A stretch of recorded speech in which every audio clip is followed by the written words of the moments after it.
Hey everyone, it's Ben Hardy here, and in today's video, we're talking about how there's about to be a lot of new people entering the car market in the very near future.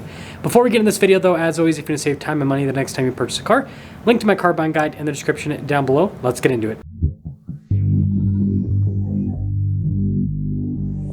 Cox Automotive just released a report on the general state of the economy, and I think this report is really important because it shows that the average consumer is becoming stronger, or at least their buying power is increasing. So the first part of the report states that GDP is still positive and it is still growing currently, and that's fun and all, but the thing that I think that is most important is income acceleration. So income growth is still currently a thing, so people are still making more money month over month. Right now the gain is about 0.6%, which doesn't sound like a lot, but you put that over the course of the entire year and it does add up to a decent amount. Now obviously we still have record levels of inflation, but when we talk about the car world, we are seeing deflation and not inflation right now. We'll talk about that towards the end of the video.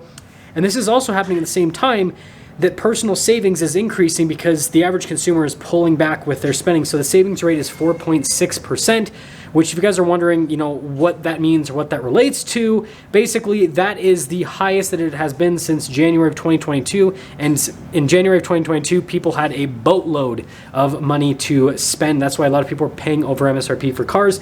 So we are basically going towards a situation where consumers are not only making more money, but they're making more money at the same time that inflation is declining, and it's also happening at the same time that their savings rate is increasing. So they are, they have more disposable income at the same time that they have more money in the bank, which means that they are going to be ready to buy some cars. And this is where I will put forth the argument that I think that we are going to see a bunch of people flood the car market, more specifically the new car market. Now, it's not going to happen right away, but I do think that the quote-unquote flood of buyers is coming, and here's why.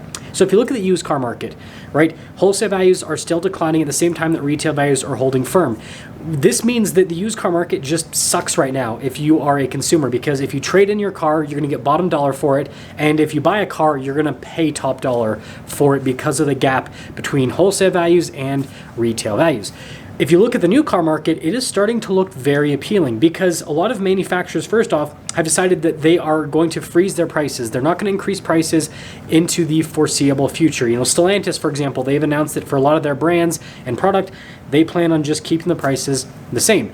This is happening at the same time that dealerships are giving bigger and bigger discounts on cars, and these automakers are also releasing bigger discounts as well and more cemented rates. And so what this means is that if you have a situation where new cars are not increasing in terms of the MSRP price and they're getting bigger discounts, so their prices are going down, and the average American is making more money and they have more money in savings, that means that the buying power with the average American for a brand new car is improving. Now, we are still at historic highs when it comes to a lack of affordability with new cars. It still takes the average American something like 40-ish weeks to purchase a brand new car, 40 weeks of income.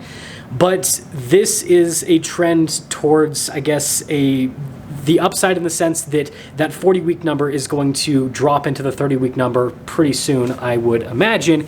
And so with that happening at the same time that production is still not at, pre-pandemic levels, again, there's probably going to be somewhere around, 15, maybe 16 million new cars produced this year. There will be about 15 million sold is what the estimates are.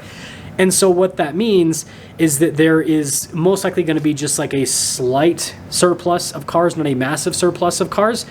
And so, yeah, I think it's like the perfect storm where you've got these discounts, you've got all these buyers that have been sitting on the sidelines for the last few years waiting for cars to become more affordable, and now these people are making more money, they have more money in savings, and so I'm not saying that you should just go and jump in and buy a car, but I do think that we are going to see a lot of people jump into the car market in the coming months, especially towards the end of the year. So let me know what you guys think based on the information that we have. Do you think that the car market is going to increase in overall volume because of the discounts, because of the income growth?